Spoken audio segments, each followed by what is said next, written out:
Easter Sunday, 1992. A California millionaire and his family are murdered. The plan was to take out the entire family. It was a pure, out-and-out assassination of three beautiful people. Leaving behind an only son who becomes the prime suspect. It's like Homicide 101. Who's going to benefit from these people's deaths? It all came back to Dana. But this is no open and shut case. As it turned out, he had the perfect alibi.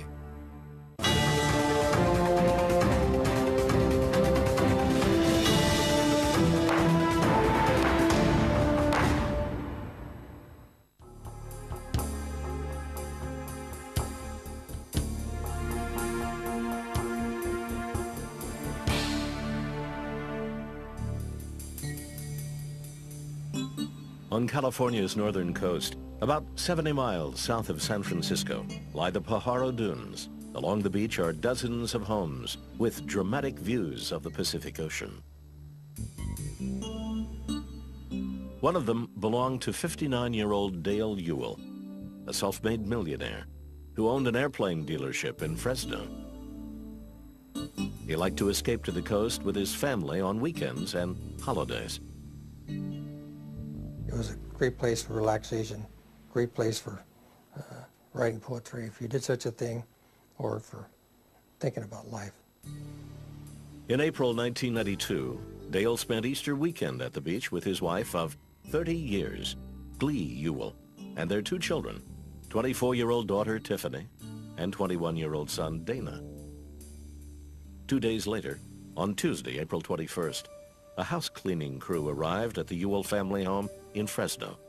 The crew leader was Rosie Avidia, who had worked for the Ewells for the past dozen years. They were very nice people. They were very nice. I liked working with them. As she walked up to the front door, she saw a neighbor waiting in the front yard. He said he had just gotten a long-distance call from Dana Ewell, who was a senior at Santa Clara University, near San Jose, more than 200 miles away. She told me, well, Dana called me and said his parents, they don't answer the phone. And I told him, well, I think they're not here. The newspapers are here outside. Rosie was surprised that none of the Ewells seemed to be around that morning. As she let the crew in, she noticed something strange. The security system had been disarmed, and it appeared the place had been ransacked. There was a stereo, some clothes. Let him look like it was a robbery. So we went to the kitchen, and then she was Tiffany in the floor. The 24-year-old had been shot in the back of the head and was lying face down in a pool of blood. Rosie and the others quickly left the house and called 911. When the police arrived, they found Tiffany was not alone. Another body was in a nearby hallway. Going into that hallway from the garage was another deceased person, turned out to be Dale Ewell. He too had been shot in the back of the head. Near his body was a rolled-up newspaper dated April 19th, Easter Sunday. Then police found a third body in an office off the hallway.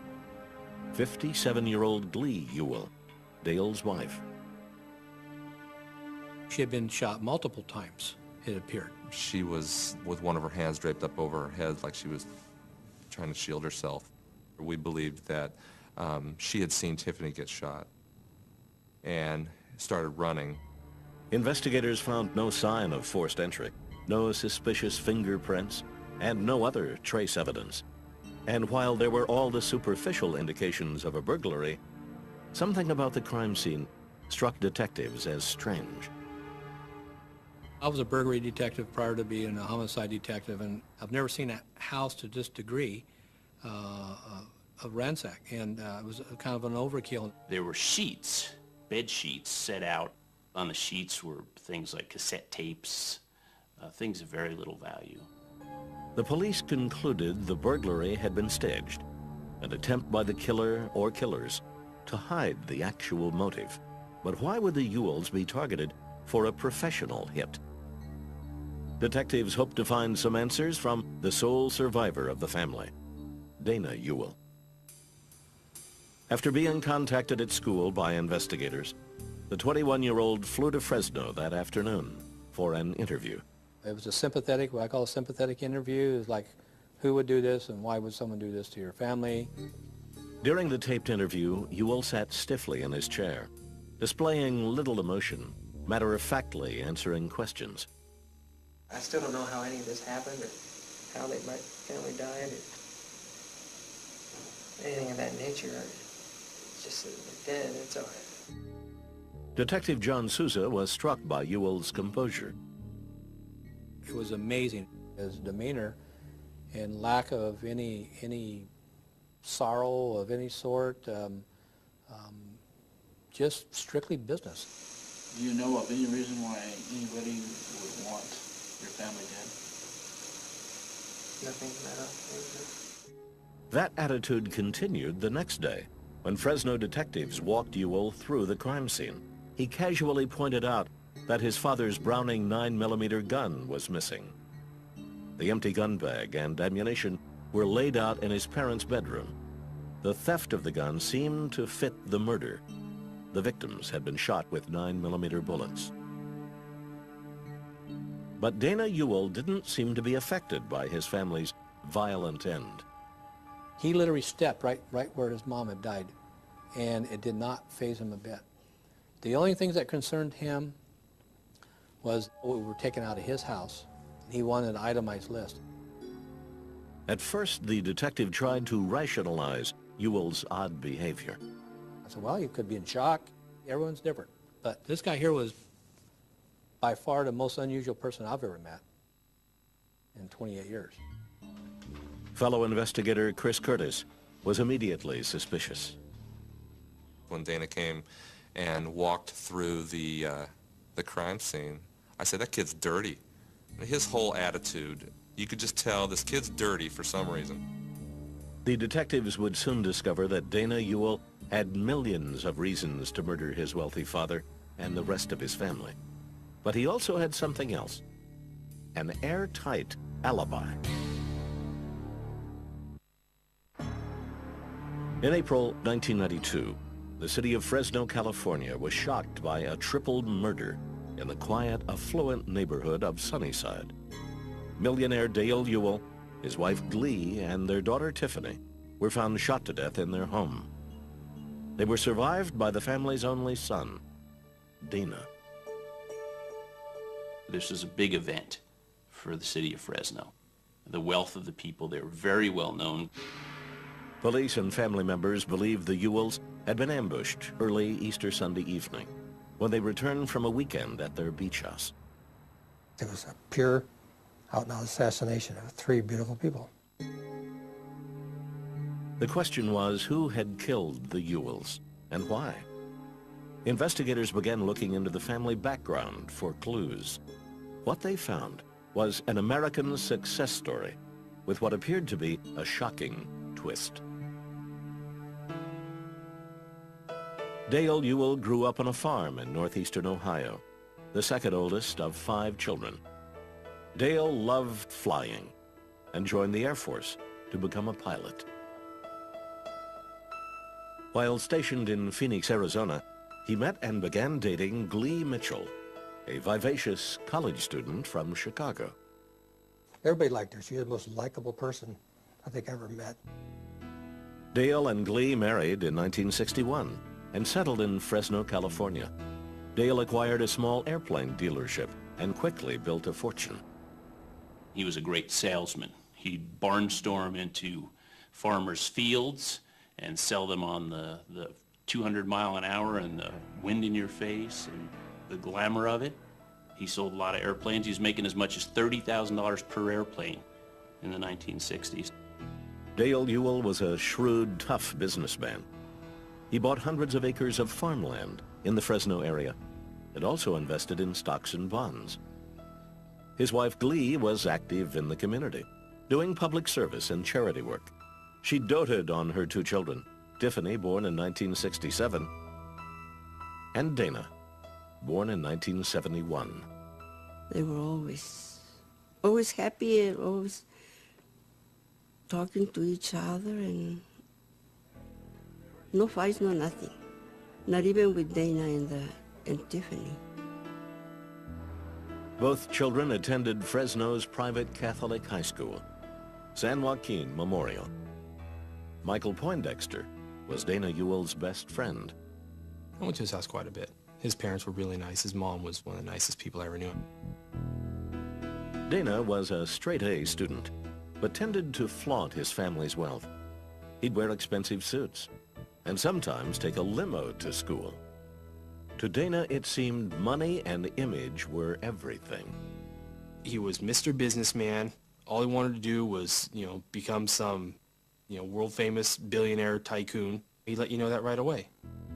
When he graduated, Dana Ewell was named in the yearbook as most likely to succeed. But the teenager was not inclined to follow in the footsteps of his hard-working father. Poindexter says that his friend was less interested in striving for success than he was in cold, hard cash. He was the greediest person I've ever met in my life. I'm in business, I meet a lot of greedy people, and he tops them all. On April 25th, 1992, 6 days after the murders, a memorial service was held for the Ewell family. Dale Ewell's distraught brothers were shocked by their nephew's behavior. The funeral, he acted like he was a host of a social event, laughing, very inappropriate, very gross. In fact, Dana seemed not to be mourning at all. The day after the services, Dana grabbed a keg of beer and a lot of friends and a boat and went out and partied. Dale Ewell's brothers brought their concerns to Fresno Police Detective John Souza. They reported that Dana had pestered them about the family will and his inheritance. At the time of their deaths, Dale and Glee Ewell's net worth stood at just under $8 million. 48 hours after his family was found murdered, Dana wanted to know about the money. My brother Ben had read the will. He said, well, it looks like you get the full interest at 25, and he was only 21 then. You get half the estate at 30 and the other half at 35. And Dana became just belligerent. Dana, according to one of his brothers, slammed his fist on the table and said, "How could my father do this to me?" It bothered them that they even suspected their nephew. But they told us, you need to look at him, and not only look at him once, you better look at him twice. Fresno police were now becoming increasingly suspicious that Dana Ewell might have had something to do with his family's murder. But when they checked out his alibi, they hit a brick wall. The day the bodies were discovered, Ewell told investigators he'd been with his family Easter weekend at their beach house. That Saturday night, he said, his girlfriend and her parents had joined them for dinner. The next day, he said goodbye to his family. Sunday morning, I played tennis with my dad, and we had lunch. We all took a walk on the beach. I was the first one to leave, and my mother and sister and father were all there, and we all, hugged and said, kissed, and said, okay, we'll see each other in 2 weeks. On Sunday afternoon, Ewell said, he drove to his girlfriend's home in Morgan Hill, about an hour east, and spent the evening with her family. He said around 9 p.m. he and his girlfriend decided to head back to Santa Clara University, where they were both students. We looked at each other and said, we better get going. We got stuff to do. And so we got in my car and drove up to school. Ewell's girlfriend backed up his story, as did her father, who happened to be an FBI agent. I can't imagine a more superb alibi if I run into some kind of trouble than, in fact, I've been with an FBI agent during the commission of the crime. The months after the murders, the police followed a variety of leads. But when nothing panned out, they turned their attention back to Dana Ewell. Those leads were investigated to the nth degree, and everything kept coming back to, it's like Homicide 101. Who's going to benefit from these people's deaths? It all came back to Dana. police began to wonder if Ewell might have planned the murders, but then found someone else to carry them out. Detective John Souza came across some articles published in the previous 2 years in which Dana passed himself off as a teen mogul who made millions playing the stock market and selling airplanes. These bold lies, based on his father's life, may have upset and embarrassed his parents. It's believed that Dale may have cut Dana off after these articles came out. Dale would not stand for something like that. We're wondering if that was a time that Dale told Dana, I'll help you through school, which is one more semester than you're on your own. Police wondered whether Ewell may have believed that by killing his family, he would gain his inheritance immediately, unaware that his father's will called for the money to be given to him over the course of a decade. Detective Souza traveled to Santa Clara University, where Dana Ewell was a senior, and began asking questions around campus. Once they canvassed the college, they started to hear the name of Joel Radovsich whenever they brought up the name of Dana Ewell. Joel Radovsich had graduated the previous December. The two had lived in the same dorm, and though they were described as close friends, they made an unlikely pair. It couldn't be more different. Dana was an outgoing, crisply dressed professional. Joel was a sort of unkempt loner. There was something about him that was damaged goods. Radovsich was now unemployed and living at his parents' house in the Los Angeles suburb of West Hills. In May 1992, detectives called and requested an interview. He agreed to meet them at a nearby Holiday Inn. In a taped conversation, Radovsich claimed he didn't know Dana Ewell very well. We weren't really tight, but we were just friends. We like to kick it together. Other than school, we didn't really communicate outside of school. The student insisted that when the murders occurred on Easter Sunday, he was at an auto body shop near his home, where he often hung out. What were you doing there? Watching TV, moving cars in and out. So I was there probably most of the day. But what time did you go home? 11? 11-ish? Police looked into his alibi and discovered it didn't check out. The owner of the auto body shop didn't remember seeing Joel that night. After the murders, Dana Ewell dropped out of school and moved back home to Fresno. Within a few weeks, he had stopped talking to police. To keep an eye on him, John Souza set up surveillance outside the home. Soon, Joel Radovsich was seen coming and going. In fact, it appeared he had moved in. The pair was spotted going to several banks. On one occasion, Dana came out. He had what appeared to be possibly a check. And Dana kind of jumping up in the air and clicking his heels like he had just hit the lotto. In August 1992, investigators served dozens of warrants for the Ewell banking records. One account contained more than $400,000, money that was supposed to be going toward the care of Dana's grandmother, who was at a California nursing home. Because he was the sole family survivor, Dana was able to appoint himself trustee of the account. And he's taking money out of the account like there was no end. He fairly quickly bought a new airplane for about $150,000. But more interesting to the investigators was the money that he lavished on Joel Radovsich. Eventually, there were quite a few items that linked these two together financially. Including flight lessons for Radovsich, as well as a pager and health insurance, all paid for by Dana Ewell. That November, investigators for the first time stated publicly that Dana Ewell could not be ruled out as a suspect in the murder of his family. Through his lawyer, Ewell declared his innocence and said he was being made a scapegoat. But the publicity seemed to have an effect on Ewell and his friend. Dana Ewell and Joel Radovsich seemed to get a clue and physically stay apart. Radovsich dropped out of sight until February 1993, when investigators learned he was back in the LA area and began trailing him once again. He didn't seem to have any real direction. He seemed to simply wander greater Los Angeles. Well, Joel was a nomad. He was a transient. He would do all his communications on payphones. He liked phone banks at 7-Elevens. Undercover police began to listen in on his conversations by pretending to use the phone next to his. In one call, he was heard saying, "Bring your parents and sister. We'll have a party."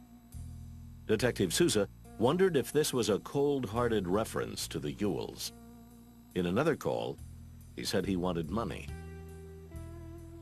He was overheard saying, "I want $250,000, I want it now. I want to go around the world." Those suspicious statements prompted Souza to secure warrants to track the calls made by Radovsich. The detective found that virtually all of the calls were going to payphones in Santa Clara, where Dana Ewell was now back at school. To see if Ewell was in turn contacting Radovsich, police got a warrant to make a clone of Joel's pager. Now every time Joel got paged, so would Detective Souza. In May, Souza and his partner, Chris Curtis, tested out their new surveillance tool. They visited Dana in his dorm room and deliberately provoked him. He starts to shut the door. I said, "By the way, we think Joel Radovich killed your family." He looked like somebody punched him in the gut. He didn't turn white, he turned transparent. A short time later, they saw Ewell storming out of the dorm. Then Souza's cloned pager went off. Ewell was paging Joel Radovsich from Santa Clara. Police traced the number on the pager to a nearby payphone. They went to the location, and there, in a darkened parking lot, was Dana Ewell at the phone. So after we told him at his dorm that Joel Radovich was responsible for killing his parents, he makes a page to him. I mean, again, you don't have to be a rocket scientist. The police continued their surveillance and documented a number of conversations that they found incriminating. Statements like, "Well, you never know what they hold. You know, evidence. Don't talk to them. I'm worried. Can they arrest me?" I mean, why do you make those statements unless you're guilty? The phone surveillance would give police their biggest break on June 8th, 1993. That day, undercover officers overheard Radovsich requesting that a package be delivered to a man named Jack Ponce. I'm going, who is Jack Ponce? His name had never been entered in our investigation. Ponce, it turned out, was a friend of Joel's older brother. They had all attended the same high school in West Hills. In October, Detective Souza interviewed Ponce. The 25-year-old repeatedly denied knowing anything, but police kept up the pressure, interviewing him several times in the following months. Finally, in February 1994, Ponce admitted that he had once owned a 9mm gun, an 18-9 assault rifle, which he claimed had later been stolen. And that was big news. That then started to tie everything together. The Ewell family had all been shot with 9mm rounds. The information about the 18-9 was exactly what Alan Boudreau, a firearms expert with the Fresno County Sheriff's Department, needed. Boudreau had been trying for more than a year to determine what make of weapon had been used in the triple murder. All he had to go on were 5 9mm bullets. They were very distinctly marked in a very odd way. And it suggested to me that those bullets had been fired through a weapon that had been modified perhaps with a silencer. Detectives had also discovered that Radovsich had ordered books on how to make homemade silencers. And in those books it showed drilling holes through the barrel, which is called porting. And so I tried that and immediately obtained marks like those on the murder bullets. The magic marks, if you will. But it wasn't until Boudreau began working with an 18-9 like Jack Ponce's weapon that he was able to produce markings identical to those on the murder bullets. With this hard ballistics evidence, the investigative puzzle finally came together. In early 1995, the investigators constructed a timeline. At 100 feet long, it stretched nearly the entire length of their office hallway. The timeline supported their theory that Dana Ewell had hired Joel Radovsich to kill his parents in return for a share of his inheritance money. Jack Ponce, they believed, had supplied the murder weapon. Once we put it on paper, on this timeline, it was amazing to see how everything fit together. We color-coded everything. Surveillances, pages were a specific color, phone calls, financial transactions. From the timeline, they drafted a 47-page document in support of arrest. The DA gave the go-ahead, and with that, Fresno police launched Operation Three Stooges. They arrested Joel Radovsich, then Jack Ponce.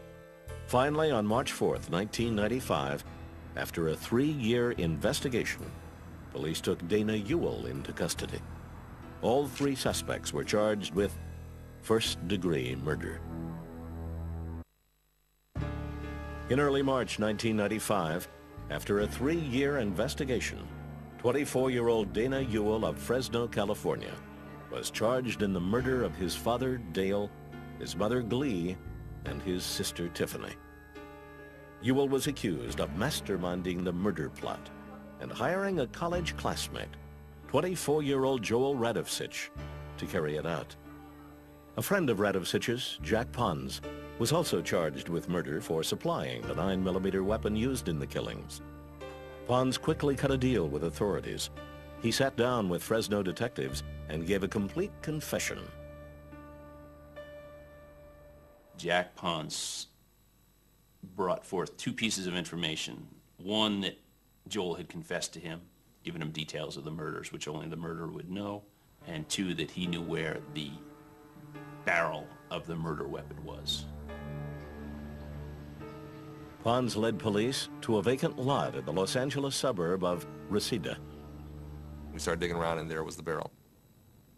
Barrel to the gun. That's basically what broke the whole case. Firearms expert Alan Boudreau cleaned up the barrel, test-fired it, and compared the bullets with those recovered from the victims. My opinion was that those bullets from the murder came down that barrel dug up from the earth. Jack Ponce admitted to purchasing the weapon. Police believed he bought it so it couldn't be traced to Radovsich. Ponce also said he saw Radovsich build a silencer in his mother's garage, using the how-to handbooks Radovsich had ordered. But Ponce denied knowing the gun would be used in a triple murder. Were you aware when you bought the gun of what it was to be used for? No, never. I never knew that he was going to do anything like that with it. Ponce said that after the murders, Radovsich told him everything as they sat together one day at Malibu Beach. Ponce described how Radovsich drew a picture of the layout of the Ewell house in the sand and told him about the killings. He just said that the mother was facing him, so he shot her more times than once. And then he said, I believe he shot the daughter once when she turned the corner in the back of her head. And then he waited and shot the dad. Ponce agreed to tell his story in court in exchange for immunity. Ewell and Radovsich were ordered held without bail. Prosecutors said they would seek the death penalty for both defendants. Ewell's inherited assets were frozen by the court. That December, with Ewell no longer able to afford his private defense attorney, the court named public defender Peter Jones to represent him. He denied being involved in any way. Immediately, there was a case of guilt by association that was being put together by the prosecution. A local defense attorney, Ernest Kinney, joined the high-profile case for free. Ewell's co-defendant, Joel Radovsich, was represented by Philip Cherney. Cherney quickly found himself at odds with the Ewell defense team. He felt the evidence in the case was too strong to fight for acquittal. His goal was to avoid the death penalty. I was seeking to mitigate the crime and to seek a life sentence for my client. I believe the Ewell defense was very much complete denial. After more than 2 years of pretrial wrangling, the murder trial of Dana Ewell and Joel Radovsich finally got underway in Fresno County Superior Court in December 1997. Prosecutor James Opliger told the jury that the killings were carefully planned by Dana Ewell in order to take over the family fortune. The crime was clearly an orchestrated hit. The plan was to take out the entire family. You then say why? Who benefits? The heir benefits. The crime scene in that sense pointed towards Dana. Opliger said inside information provided by Dana Ewell helped Joel Radovsich commit the crime. Not only was the alarm system at the family home disarmed, but the ammunition used in the killing came from inside the house, from a box in Dale Ewell's nightstand. By using these bullets, Opliger argued, the defendants hoped to fool police into thinking burglars had stolen Dale Ewell's gun and turned it on the family. It was the state's star witness, Jack Ponce, who tied the prosecution's case together. He testified about how he supplied and then disposed of the murder weapon, and about hearing Joel's confession. Jack Ponce's story fit like a glove. The defense tried to rebut Ponce's testimony by calling his guilt into question. They introduced a theory that Ponce and Radovsich had gone to the Ewell home together to burglarize it, and that Ponce, who was an experienced marksman, committed the murders when the Ewells arrived home. Radovsich couldn't shoot at all. Dana couldn't shoot at all. Ponce was a dead crack shot, and I think he killed him. The prosecution countered by saying that their surveillance evidence was proof that Ewell and Radovsich were the true conspirators. The communication shows connection, and then the surreptitious nature, this cloak and dagger type of operation that they were running, they have got something to hide.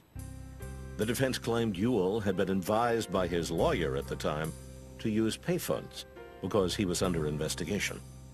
When you're under suspicion and you're being investigated, and of course Dana's position is I'm being wrongfully investigated, you're going to take on a posture of avoiding police.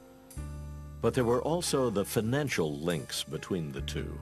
Financial rewards passing from Mr. Ewell, significant financial rewards. Can't be underestimated how important that was.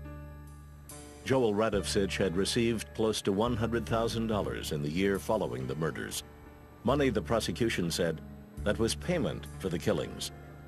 Ewell's lawyer says his client was just helping out a friend. You're talking peanuts. The money and the stuff, we're talking $100,000 out of $5 million, peanuts for a good friend. But the prosecution had witnesses who said it wasn't in Ewell's nature to be so generous, including high school friend Michael Poindexter. Poindexter also told the court how shocked he was when he visited Ewell at his home about a week after the murders. I walked in there and he offered to give me a tour, and they hadn't cleaned up yet. And there were still blood splatters on the wall. The state presented more than 90 witnesses over the course of several months. In the end, prosecutor James Opliger felt he had proven that Dana Ewell had his family murdered for money. Dana Ewell, he's arrogant, greedy, and immoral. You cannot have a more cold-blooded or evil motive for killing than this.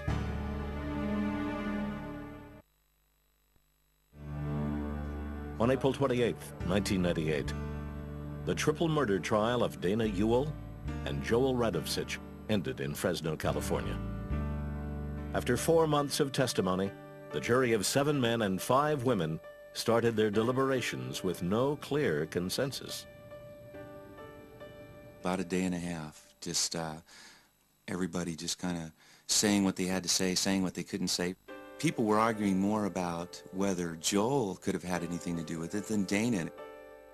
The jury was overwhelmed by the hundreds of pieces of evidence. To help them sort out the facts, they devised their own timeline of the case. We followed the money. It was pretty obvious to see money came out, bills were paid. Those things started to tie together very succinctly. Telephone calls, locations, the timeline drew all the facts together, drew a very good picture of what took place, and gave everyone an opportunity to make their own decision about it. Jurors wholeheartedly accepted the prosecution's firearms evidence, which showed that the murder bullets were fired from the weapons supplied by Jack Ponce. I don't think there was any doubt about the weapon and the silencer, the bullets.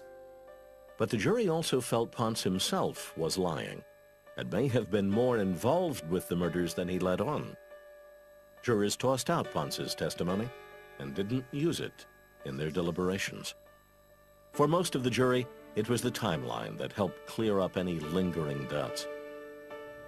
But there was one holdout, a juror who remained unsure of Dana Ewell's guilt until he reviewed the phone surveillance a final time.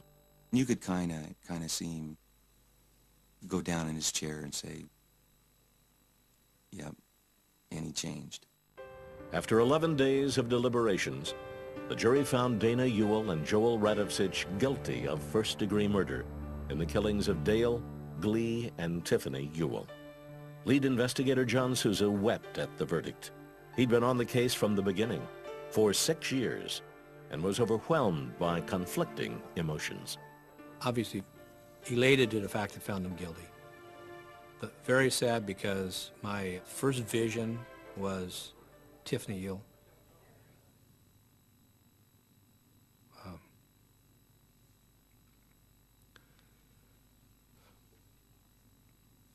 That she